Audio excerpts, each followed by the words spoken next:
Welcome to my channel. তো আজ আমরা সারাদিন কী করবো তো সেটাই তোমাদেরকে দেখাবো। তো ভিডিওটা স্কিপ না করে পুরো ভিডিওটা দেখো। ও ওখানে দাঁড়িয়ে আছে। তো এখন আমরা যাব প্রথম মন্দিরে পূজা দিতে।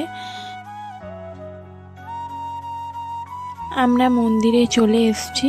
তো এবার আমি মা কালীর কাছে পূজা দেব, দিয়ে তারপরে আবার আমরা মাটির থালা কিনতে যাব।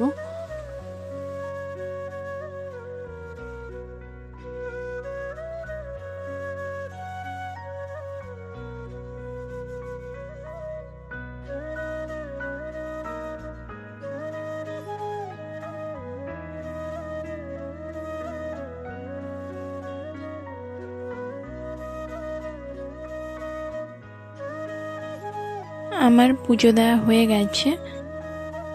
যা গরম, এই গরমে তো আইসক্রিম খেতেই হবে। তারপর আমরা মাটির থালা, গ্লাস, বাটি কিনে নিয়ে বাড়ি চলে এসেছি।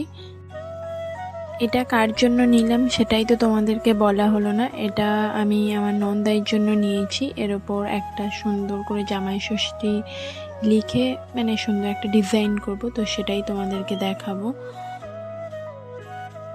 আমি প্রথম থালা, গ্লাস, বাটিগুলোকে লাল রং দিয়ে কোট করে নিয়েছি। পর ওটা রোদে শুকাতে দিয়ে সন্ধ্যাবেলা আমি কাজটা শুরু করেছি। বাজার থেকে আমি মাটির থালা, গ্লাস, বাটি সব কিনে এনেছি। তো এখন বাজে রাত 8টা আর আমি সবে থালাটা কমপ্লিট করলাম, এখনো বাটি, গ্লাস সব বাকি। ভিডিও করতে করতে বারবার দেরি হয়ে যাচ্ছে, তাই একসাথে সবগুলো কমপ্লিট হয়ে গেলেই তোমাদেরকে দেখাবো। ভিডিওটা দেখতে থাকো। লাইক, সাবস্ক্রাইব করে দেবে। আর ডিজাইনটা কেমন হয়েছে সেটা তোমরা আমাকে কমেন্টে জানাও।